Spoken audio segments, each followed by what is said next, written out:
In this video, I'm going to show you how to do playback on NinjaTrader. Now to do this, you want to go to your control center up top or wherever you have it and click on connections.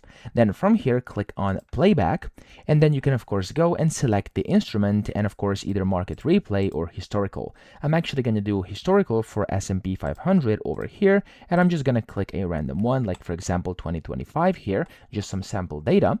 And whenever you have your instrument selected as well as your date over here, so it's populated, you can click on this continue button at the bottom right. And then there we go, the playback is going to be enabled. Now here you have historical or market replay, so it's up to you. I'm actually going to switch this one over to market replay right now. There we go. And of course you can pick your start date over here and then the end date as well.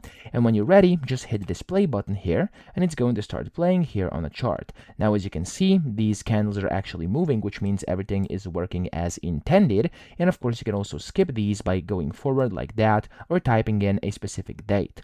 Now if you go and click on this button over here, that's going to kind of speed up or slow down everything. So as you can see, I went 6x over here. That's always possible. You can do like 20. You could do like minus or whatever you want to do here. But that's essentially how to do playback on NinjaTrader. So as you can see, it's actually pretty simple, and you can just navigate through time over here and kind of see the playback directly on your chart.